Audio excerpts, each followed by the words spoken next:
Dans le milieu du hip-hop, on reproche souvent aux rappeurs de s'inventer des vies, un comportement risqué qui parfois se révèle même dangereux pour les artistes, en particulier quand dans ta musique, tu décides de t'approprier le nom et l'histoire d'un des trafiquants de drogue les plus célèbres des États-Unis et qu'il est libéré de prison plus tôt que prévu. He took a real name and used that name to portray a lie. And I really have an issue with that. I went to prison. I had federal agents surrounding my place, you know. Kicking the door down, huh? Yeah, kick the door down. This ain't no rap video. En 2010, le rappeur Rick Ross est au sommet. Il vient d'enchaîner une série de 3 projets consécutifs classés numéro 1 du top album américain. Le public est archi conquis par sa musique dans laquelle il se la joue Tony Montana, mais malheureusement pour lui cette année-là, il va également se retrouver face à un problème de taille, puisque Freeway Ricky, le vrai Rick Ross, qui est libre depuis quelques mois, a le sentiment qu'on s'est fait de l'argent sur son dos pendant son incarcération. Et au vu du CV du monsieur, en cas de conflit avec lui, c'est vrai que se planquer dans les fonds marins en compagnie de la petite sirène, ça semble être une option tout à fait raisonnable. On parle quand même d'un homme qui, dans les années 80, était à la tête d'un véritable empire de la drogue écoulant la cocaïne par centaines de kilos, à tel point qu'à cette époque, la police de Los Angeles a carrément créé une unité spéciale dont l'unique mission était de le faire tomber.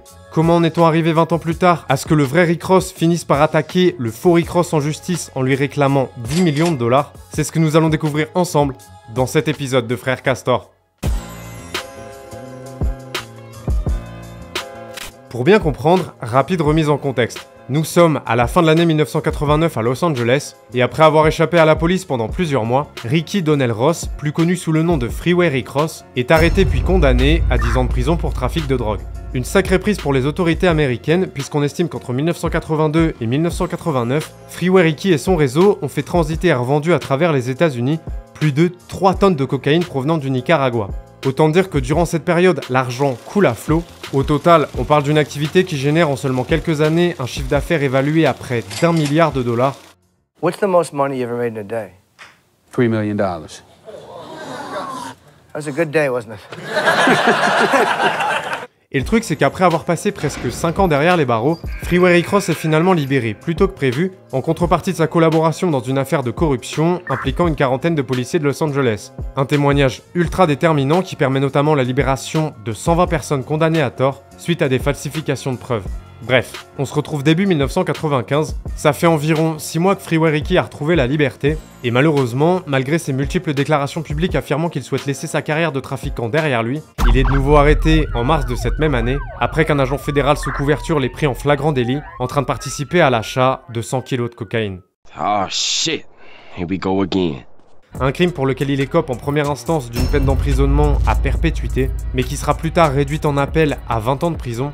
Et à cette époque, déjà que l'histoire autour de Freeway Rick Ross fait pas mal parler aux États-Unis, l'affaire va prendre une ampleur médiatique monstrueuse lorsque peu de temps après sa seconde condamnation, un journaliste d'investigation publie une série d'articles dans lesquels il affirme que la filière pour laquelle travaillait Freeway Ricky a potentiellement bénéficié pendant plusieurs années de la bénédiction, voire même de la protection du gouvernement américain, car l'argent du trafic de drogue servait à financer les forces contre-révolutionnaires nicaraguayennes qui à ce moment-là dans leur pays combattaient le régime en place, hostile aux États-Unis.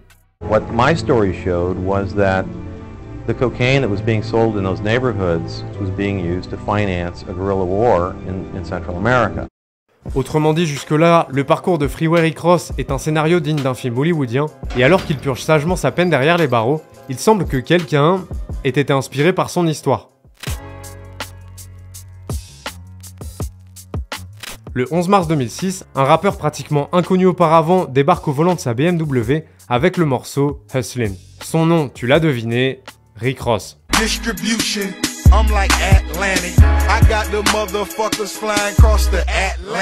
Le single est un méga hit qui sera même plus tard certifié double platine aux États-Unis. Quasiment du jour au lendemain, celui qu'on surnomme aussi Rosé est propulsé sur le devant de la scène. Et lorsque le 8 août de cette même année, il sort son premier album Port of Miami, il roule sur l'industrie musicale. Dès la première semaine, le projet qui comporte le titre Hustlin' bien évidemment, mais aussi des morceaux comme Push It ou Cross That Line, s'empare de la première place du top album américain.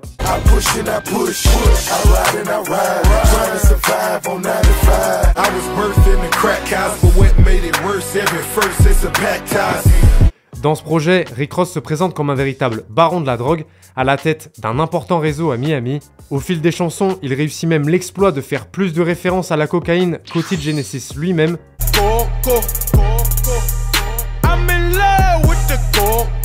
Sauf que, forcément, avec tout cet engouement qu'il y a autour de Rousey, même si à cette période il est toujours incarcéré, ça finit par revenir aux oreilles de Freeway Ricky, le vrai Rick Ross, qui, dans un premier temps, est plutôt flatté d'avoir autant inspiré le rappeur du moment.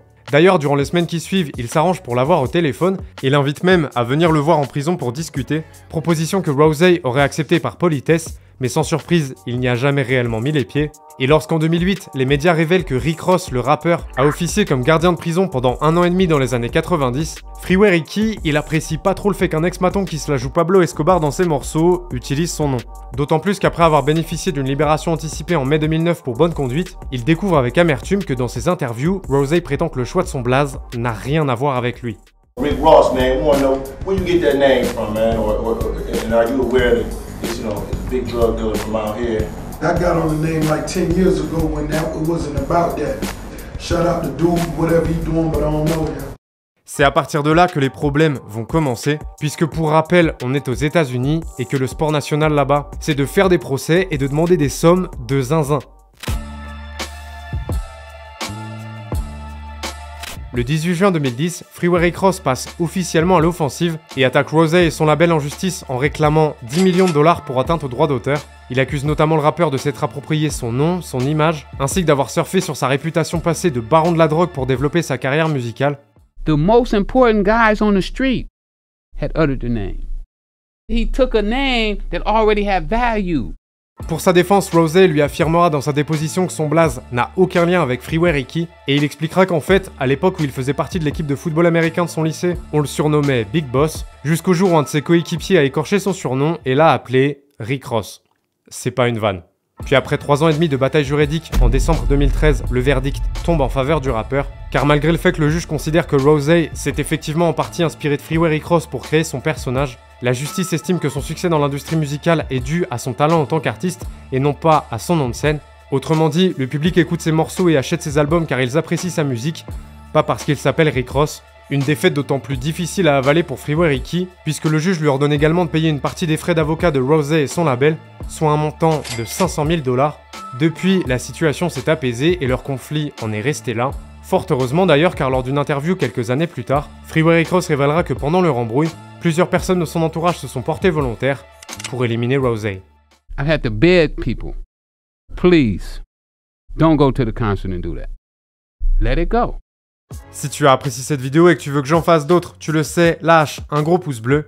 Je t'invite à aller regarder cette vidéo dans laquelle je te raconte comment Frank Ocean a pigeonné son label tout en raflant plus de 20 millions de dollars, ou celle-ci qui explique pourquoi Wayne W. Melly risque actuellement la peine de mort.